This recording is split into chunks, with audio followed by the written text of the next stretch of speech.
Advance Merry Christmas sa tanang mga kaigsunan.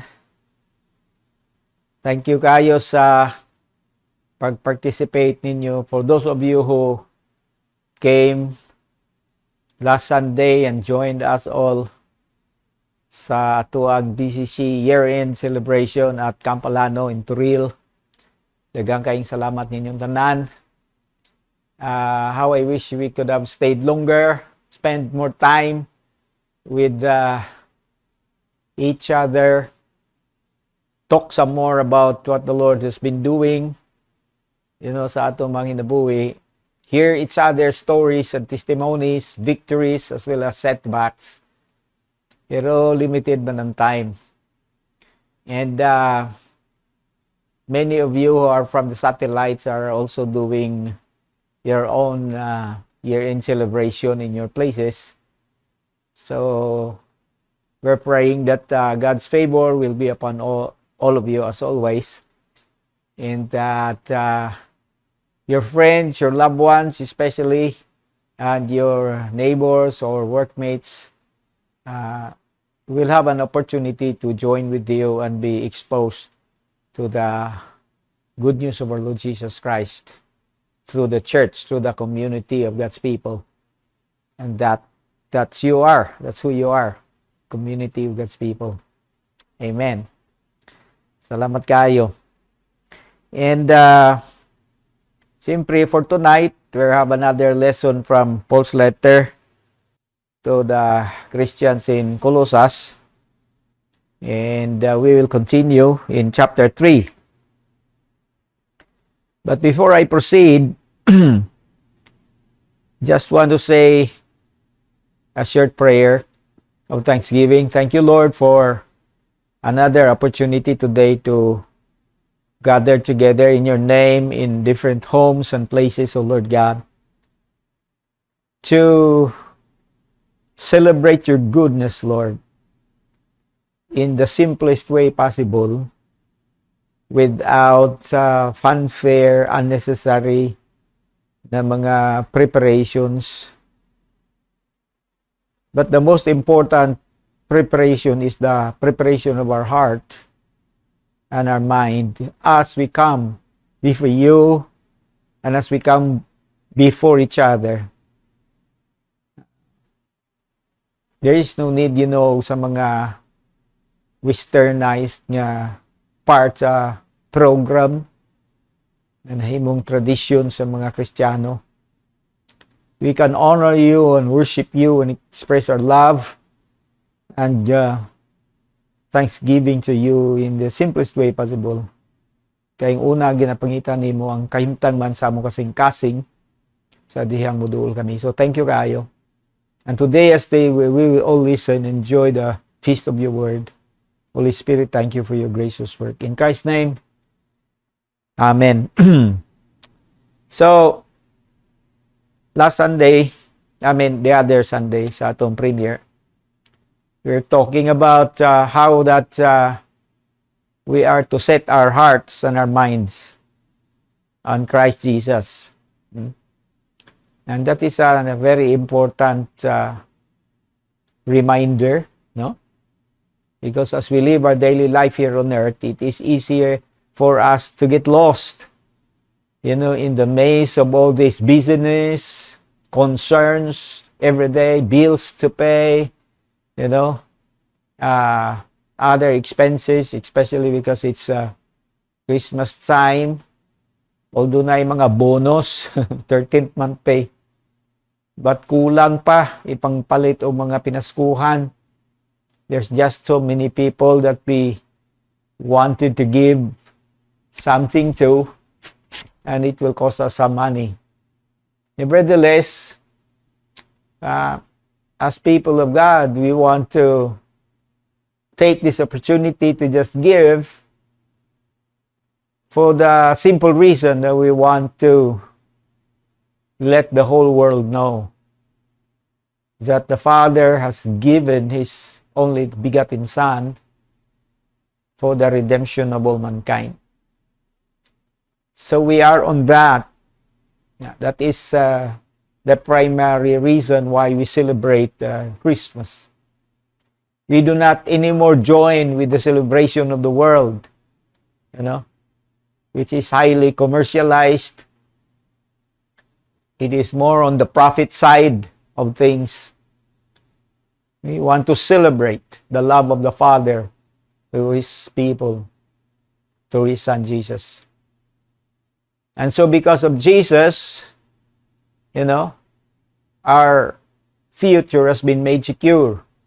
Our past has been well taken care of, our sins forgiven, thrown into the sea of forgetfulness. The Lord will no longer remember our sins. He has forgiven them. He has not only forgiven us, He has justified us. Hallelujah. Through the death of His Son. And so now we are hidden with Christ in God. You have studied that in chapter 3, verses 1, 2, 3, and 4.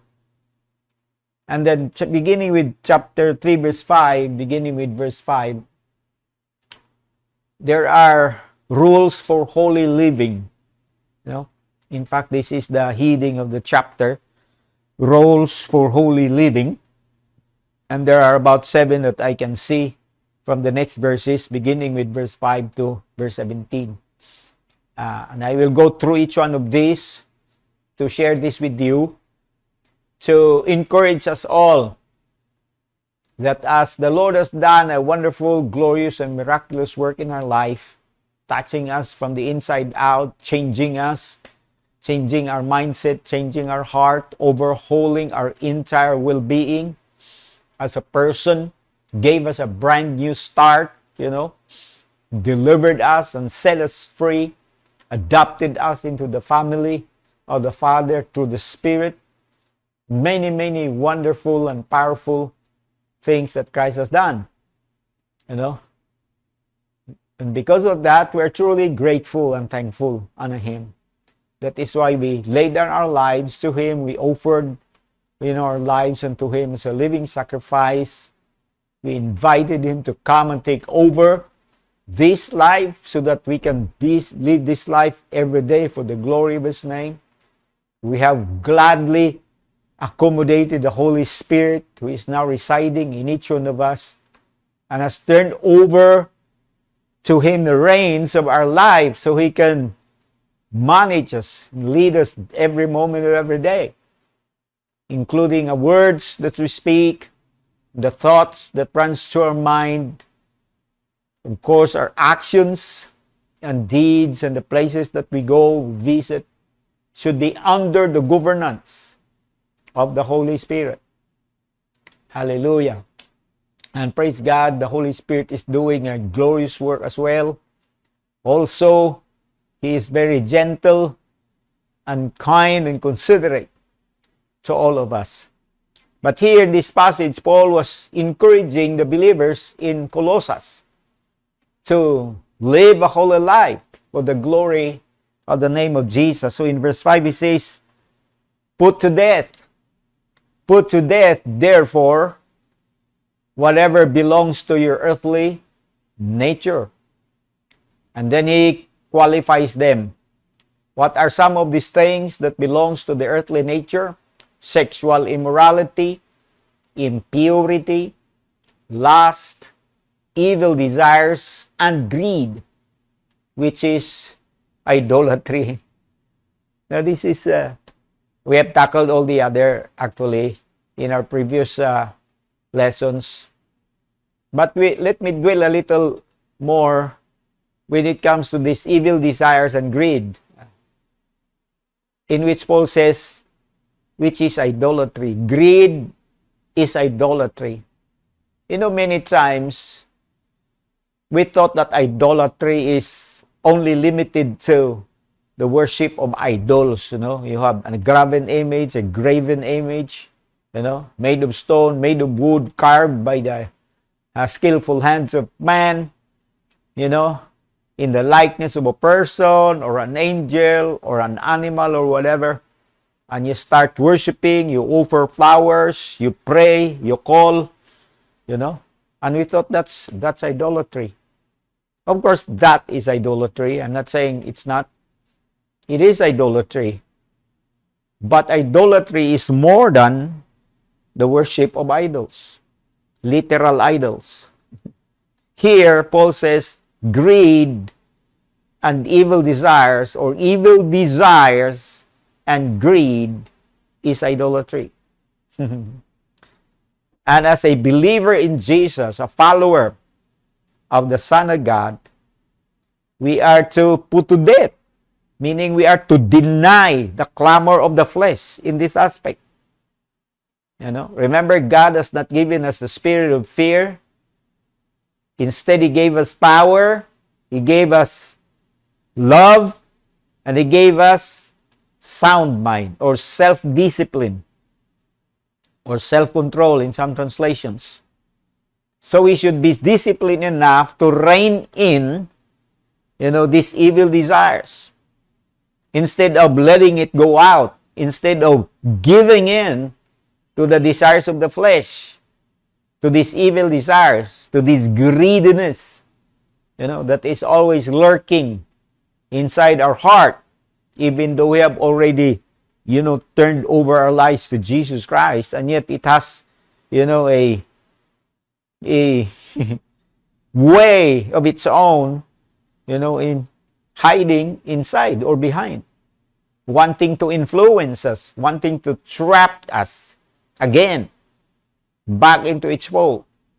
That is why Paul was reminding the believers in Colossus, put to death, kill these evil desires, kill this greed, stop this greed, declare war against this greed. Do not allow it to reign over your life. Do not allow it to dominate your thoughts, dominate your desires, your thinking, your ambition, because you are no longer of your own. You belong to the Lord. Hallelujah. Concerning things, concerning, houses, cars, jewelries, clothes, etc., etc. We'll amplify a little bit of that more in a while. And then, in verse 6, because of this, the wrath of God is coming. And this is in plural, if you notice. And it refers to sexual immorality, impurity, lust, evil desires, and greed, and the like. Because of these things, the wrath of God is coming. Now that is something that we need to think about. Because it's not only a warning to the pagans and unbelievers, it is also a warning to so-called Christians, to people who call themselves that they are followers of Jesus, disciples of the Lord, and yet they have allowed their lives to be dominated by these things and by these actions. It is a warning. In verse 7, you used to walk in these ways in the life you once lived. You used to walk. Praise be to God. Used to. No longer now, but there was a time in our life wherein we lived that way. We walk on that way. We practice the practices that's been condemned now by God's word. But praise be to God, through the intervention of our Father in heaven, in the name of Jesus, and by the gracious work of the Holy Spirit, that has been dealt with properly, and we were given a brand new start in our life. So now we don't follow the ways of the world. We don't walk anymore in this way. We walk now in this way. And this way is a brand new way. This is the way of the Lord. This is the way of Jesus. Hallelujah. This is the way of righteousness and holiness. We now learn to say no to the evil desires. No to more immorality, impurity, lust, greed. No to greed. Instead, we practice generous giving. Hallelujah. Giving that comes from our heart. Giving that is not imposed by man on us. But giving that is the overflow of a heart that's been touched by God, a heart that's worshiping the Lord, a heart that's full of thanksgiving unto Jesus. Hallelujah. And because of that, there is this joy bubbling inside so that we give And as we give, we put to death to the spirit of greed. Hallelujah. Amen. And then, verse 8 is the second rule for holy living. But now you must rid yourselves. Rid yourselves is the same as put to death.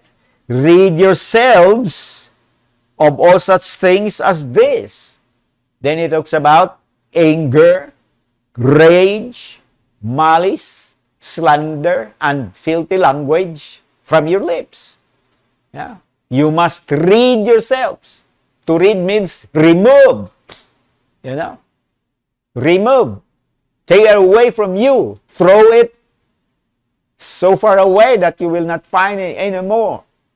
And when it attempts to come back into your life, say no, thank you. I will no longer accommodate you. I'm done with you. I'm finished with you. I'm living a brand new life now in Jesus.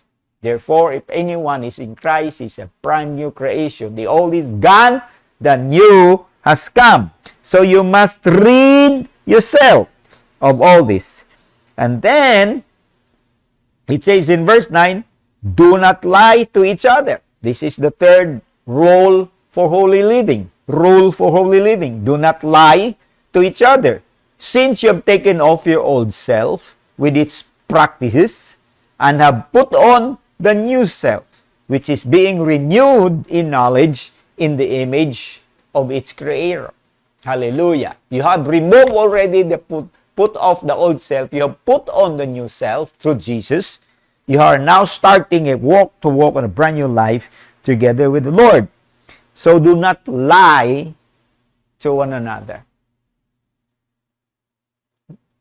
Hibaw na mo na ang pagpawakak sa iyo kaya nang ginabuhat ba, no? Gagmay pa ta mga bata, wala pa tay eskwela. Nobody has taught us, but we have already learned to lie.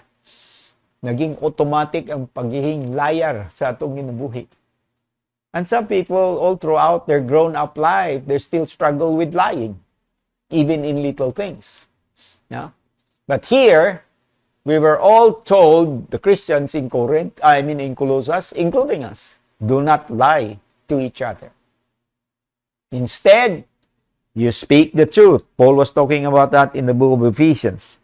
And then, he says in verse 11, here there is no Greek or Jew, circumcised or circumcised, barbarian, Scythian, slave or free, but Christ is all and is in all. Okay? Now in verse 12, this is another role. Listen to the verse. Verse 12, therefore, this is now the second therefore, after the therefore in verse 5. Therefore, as God's chosen people, holy and dearly loved. You know, as you belong to the people of God, the community of God's people, as you belong to the church of our Lord Jesus Christ, you are a chosen people, part of the chosen people. You are holy. You are dearly loved. Those are beautiful descriptions of the community of the Lord. But again, look at the next line. Clothe yourselves. Clothe yourselves. Yeah. Just as you remove, get rid, put to death, talking about something that ought not to be existing anymore in your life. But now here, he's talking about something that should start, to be seen in your life. That's why the line says, clothe yourselves. Isn't it that when you dress, you put on a cloth, diba? Whatever you put on or you wear on that day, that is what makes you visible, to the people outside. In fact, they will notice, oh, you have a nice dress, beautiful dress. Angayan kayo ka, they will say like that. Nindot kayo. Bagay sa imo, di ba? Isulob nimo, di ba? So, you clothe yourselves with compassion, kindness, humility, gentleness, patience. Di ba? Wow. You know, today is Christmas season and the malls are full of people buying, buying not only groceries, but, all kinds of things there, kinds of stuff in the store. But mostly mga sinina, we buy clothes. Clothes define us. The clothes that we wear defines us. That's why some people are carried over by their obsession to look good to people, di ba? And so they are tempted to buy branded clothes, very expensive clothes, because they thought that the clothes that they will wear will define them according to the eyes of men. Kaya abi nila, mahalon man ang sinina, abi nila, kay mahalon man ang gisinina, gisulob, mahalon pud sila. Mahalon pud sila ba? Talahuron pud sila, kay mahalon man ang ilang sinina. And so some people are tempted to buy expensive clothes to cover the ugliness of their heart. To cover the sins that they are committing in secret. It is a futile attempt, no? Nga dili mo gawas ang baho sa kasalanan nga ginahimo sa tinago nga mga lugar. And so people would try to put on these expensive clothes, sa ilang inabuhi, pakapinan ng mga jewelries and perfume and etc. in order to look nice to the eyes of people. And yet the inside is stinking, But now, in Scripture, si Paul, by the revelation of the Spirit of God, is teaching the believers in Colossus na instead of mag-concern sila sa earthly material clothes, I'm not saying we will not wear clothes. That's not the point. Of course, we have to wear clothes. Madakpan taana. We are to wear clothes for sure. But more than the clothes that we wear, we need to wear these clothes that Paul was talking about. Spiritual clothes. Clothes of compassion, the clothes of kindness, the clothes of humility, the clothes of gentleness, the clothes of patience. This is more than enough to compensate. Even if you're wearing a clothes na ukay-ukay, baratuhon lang, nindot ra gihapon ka sudungon. Bisag baratuhon rang imong sinuna, basta nagsulob ka ani sa imong pagkaikaw. Rather than mahalon ka, ang imong sinina, pulos branded, wala man po nimo ni ginasulob. And then you call yourself a believer. Now, the next, in verse 13, this is another rule that Paul has talked about here. Bear with each other. Bear with each other. Meaning endure. Tolerate each other. Be understanding with each other. Yung mga idiosyncrasies na ito, no? Taas-taas na dapat itong PC sa itong mga igsoon. Medyo mahaba yung ating lubid ba para sa ating mga kapatid. No? So bear with each other and forgive whatever grievances you may have against one another. Forgive as the Lord forgave you. This is another role, no, for holy living.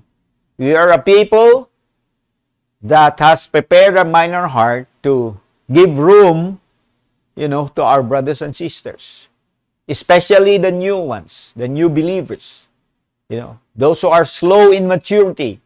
We need to be patient with them. We need to bear with them. We need to, extend, our understanding with them. And of course, be forgiving. Sabto nato sila, pasayloon pag yun nato sila. Ang basis sa atong pagpasaylo, si Kristo. Just as the Lord forgave us. Not because we like to forgive, not because we enjoy forgiving, We don't like to forgive. Our human nature refuses to forgive. But now we have learned to obey the Lord. Not my will, but yours be done. I forgive. End of the story. Hallelujah. Amen. When we forgive others, we do ourselves good. No? Praise God. And then, it says in verse 14, is another role, and over all these virtues, is talking about the previous virtues there, no? Kindness, humility, compassion, gentleness, patience. Over all these virtues, another role for holy living is put on love. Put on love. Is the same as clothe yourselves. To put on means to clothe yourself, to put on something, to wear something. So put on love, which binds them all together in perfect unity. Meaning to say, it is love that binds all this. Meaning to say, the root of all this is love. Compassion is based on love. Kindness is based on love. Humility is based on love. Gentleness is grounded in love, etc. So over all these virtues, put on love. Hallelujah. Love is the climax, the apex of our Christian walk with the Lord. And then, verse 15, verse 16, and then 17, let the peace of Christ rule in your heart, since as members of one body, you were called to peace, and be thankful. Let the peace, and then in the next verse, verse 16, let the word of Christ dwell in you. The word let means allow. You allow the word of God. You allow the peace of Christ. You allow the word of Christ to dwell in abundance in your life. There is one line here that I like to highlight in verse 17, verse 15. Let the word of Christ dwell in you. Verse 16. Let the word of Christ dwell in you richly. The line that I like to highlight is, as you teach and admonish one another. Now, if you have a Bible, you underline this line. As you teach and admonish one another. Because here, Paul was expecting, listen to this one, Paul was expecting the new believers, the new congregation, the new church in Corinth, in Colossus, that they were now, practicing, this opportunity and privilege of teaching one another, admonishing one another. Meaning to say, there's not one person that keeps on teaching and teaching the whole congregation. But they were teaching one another. It was a mutual way of ministering and edifying and encouraging one another. It's also a mutual way of learning from one another. It's not one way.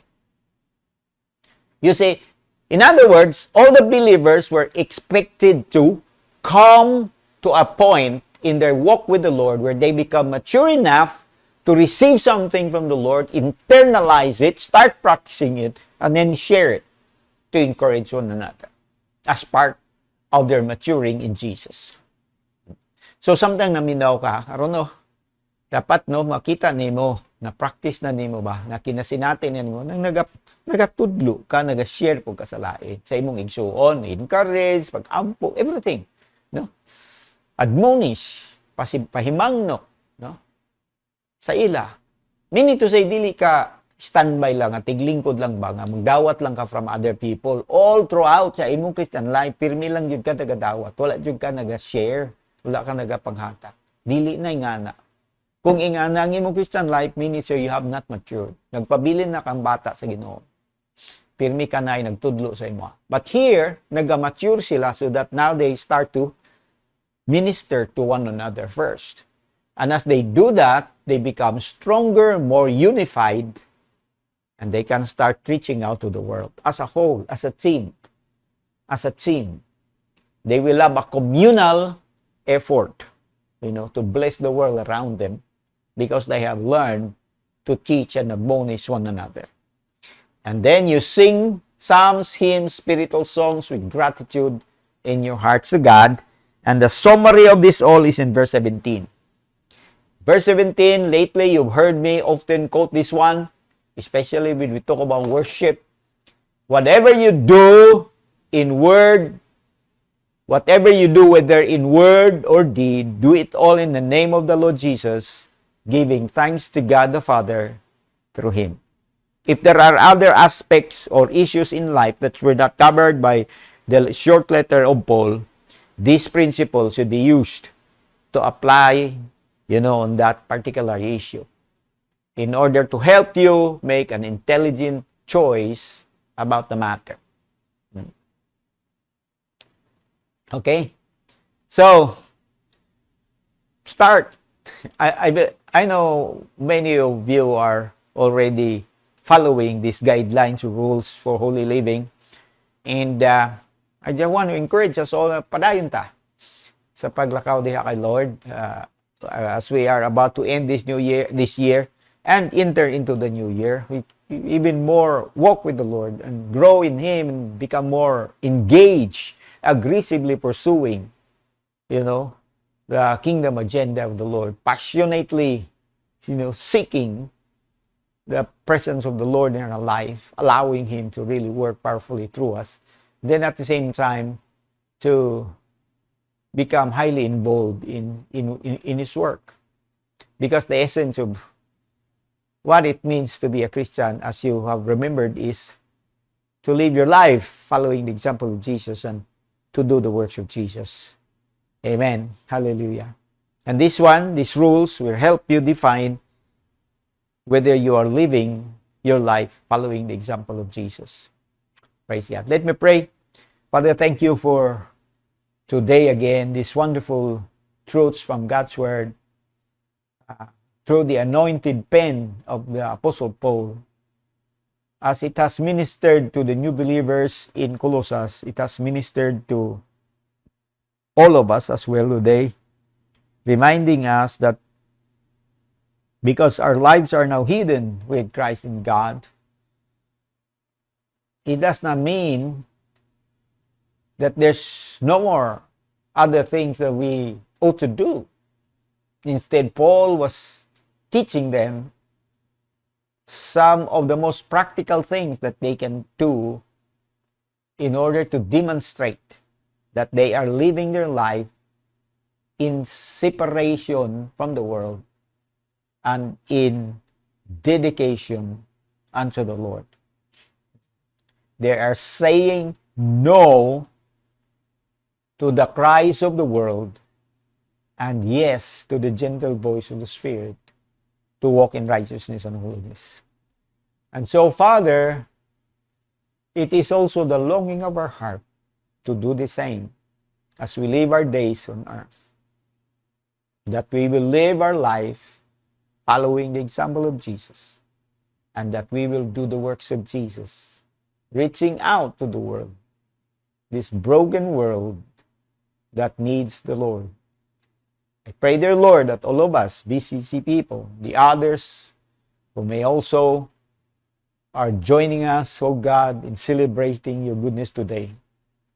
Oh Lord, that all of us, in the simplicity, oh Lord God, of our homes, hallelujah, we will continue to live our lives to the glory of your name. I also pray, Father, for your miraculous intervention on the needs of your people. Needs of healing, oh God, I pray for restoration. Needs of reconciliation, Lord. I pray for peace and agreement, oh God. Humility, oh Lord, before you. Even financial needs, oh Lord, I pray, oh God, for provision. Hallelujah. Those that seek for guidance, oh Lord, I pray, oh Lord, the wisdom and understanding will come, and they will know exactly what to do. Hallelujah. Thank you, Jesus. We bless you and honor you and give you the glory. In Jesus' name, amen.